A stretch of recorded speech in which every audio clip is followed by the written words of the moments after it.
Yes, reka nkusuze kandi mwifurize kugumbwa neza ukomeje kugenda awibana natwe muri gahunda z'amakuru agiye atandukanye, amakuru kuvuga mu Rwanda, mu Burundi ndetse n'andi hose agiye atandukanye. Tukugeza amakuru abari kuvuga mu myidagaduro, amakuru abari kugenda acaracara ku mbuga nkoranyambaga zigiye zitandukanye, yaba iza hano mu Rwanda ndetse n'ahandi muri rusange. Ubushinjacyaha bwa gisirikare ku wa kabiri tariki ya 19 Mata 2022 bwasabiye Sergeant Major Niyigabura Atanazi wo mu murenge wa Rukira mu karere ka Ngoma mu ntara y'Iburasirazuba gufungwa burundu ni nyuma yo kumushinja icyaha cyo kwica umugore we witwa Uwamahoro Josephine. Bari barabyaranye abana batatu, bose bari barabyaranye abana batatu. Iki cyaha rwose akurikiranyweho rero cyabaye kwa 26 Werurwe 2022 nibwo iki cyaha cyaje kuba ni mu murenge wa Rukira mu karere ka Ngoma. Ni Sergeant Major Niyigabura Atanazi. Uyu mugabo rero iki cyaha akurikiranyweho rwose nicyo kuba yarishe umugore we abigambiriye. Uyu musirikare asanzwe abariza muri batayo cyangwa se asanzwe akorera muri batayo y'109 mu ngabo z'igihugu.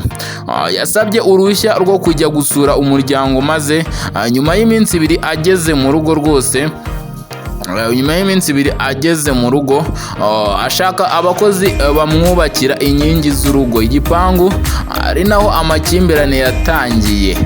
Icyo gihe umugore we yamubwiye ko atabyemera kuko batari babyumvikanyeho. Mu gihe mbere yamusabye ko ngo yamwubakira inzu acururizamo cyangwa se yamwubakira akazu ko ku muhanda yajya acururizamo ngo mu buryo bwo kugira ngo nawe amufashe kuba barihira abana ndetse n'akagiye anamusaba utuntu twose. Uyu mugabo rero yamenyesheje inzego zibanze ko hari ibyo batumvikana n'umugore we, maze zimusaba rwose zimusaba ko yakemura ibibazo bafitanye n'umugore we. Aravuga ati rwose abayobozi bwakomeje kugenda ngo bimusaba ko yakemura ibibazo afitanye n'umugore we. Uyu mugabo yaje kujya mu kabari ataha mu masaha y'ijoro yasinze, mu masaha rwose y'igicuku, maze mu gicuku avuga ko adashobora kwihanganira agasuzuguro k'umugore. Ni muri iryo joro ryo ku itariki ya 20 kangahe ku itariki ya 19 rwose nibwo yatashye ku itariki ya 19 nibwo urubanza rwaburanishijwe, ahubwo ku itariki ya 20 rwose na 5 Werurwe ni mu ijoro ryo ku itariki ya 25 Werurwe nibwo yatashye avuga ko atayakwihanganira agasuzuguro k'umugore. Ni nyuma yuko yari avuye mu kabari, rwose mu kabari. Uyu mugabo yaje kujya mu kabari ngo ataha yasinze niko kuvuga ayo magambo mu gitondo ubwo umugore yari gutegura amafunguro cyangwa se breakfast, amafunguro afatwa mu gitondo, nibwo umugabo yamukubise cyangwa se nibwo yakubise urushyi umugore. Nibwo uyu mugabo yakubise urushyi uyu mugore maze amujyana hanze amukubita hasi. Umugabo amujya hejuru. Ibi bintu byababaje abantu rwose. Amujya hejuru niko gufata ifuni ayimukubita mu mutwe rwose kugeza apfuye cyangwa se kugeza ashizemo umwuka amureberera nk'umugore we. Mu byo ubushinjacyaha bushingiraho bumusabira rwose igihano cyo kuba yafungwa burundu, nuko ngo iki gihano niko yabikoze yabigambiriye. Ati ni ikintu yari yateguye muri iryo joro ryo kuwa 25 kuba yarabyutse yiyenza ku mugore ati rwose ni ikintu kigaragara ko yari yabigambiriye. Mu iburanisha rero ryo kuwa kabiri tariki ya 19 Mata ni ku munsi w'ejo hashize 2022 ryabereye mu Ruhame.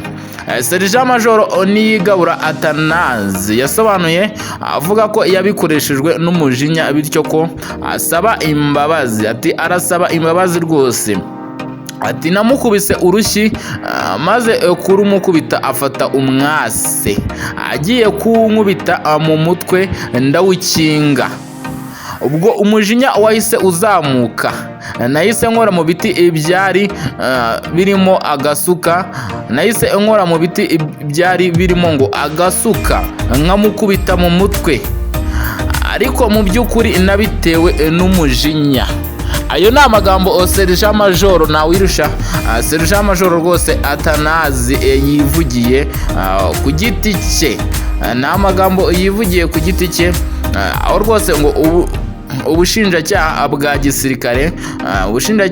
gisirikare mu bimenyetso bugaragaza ubwo bwagiye buvuga ko byuko yari abigambiriye, bavuga ko yari abigambiriye rwose, ko icyaha yagikoze yakigambiriye, kuba yarakoresheje ifuni mu kumwica ndetse no kuba atararekeye gukomeza kumukubita ubwo uyu mugore yikubitaga hasi.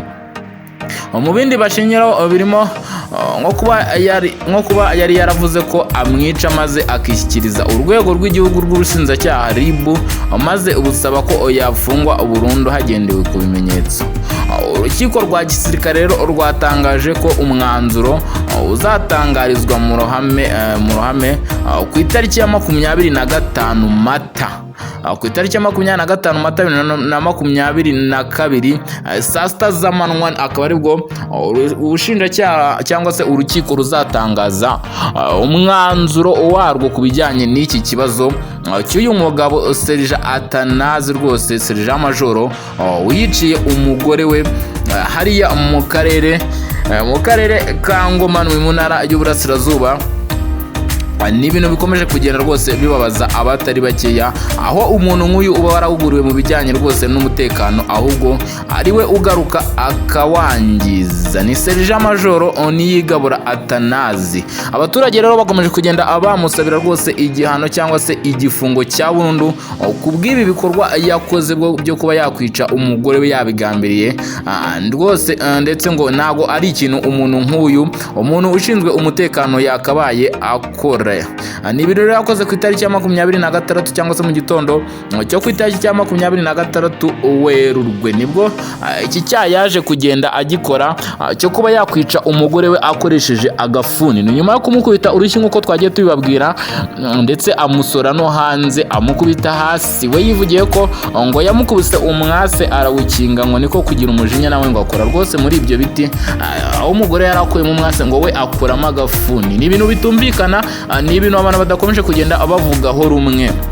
Umwanzuro rero ukaba uzaba ku itariki rwose ya 25 Mata 2022. Kugira ngo uzamenye ibyavuye muri uyu mwanzuro, ukomeza kugenda ukurikirana Kigali Top News. Turakubereye tukazagukurikiranira ibijyanye n'uru rubanza 100%, ndetse ugahabwa amakuru ya nyayo.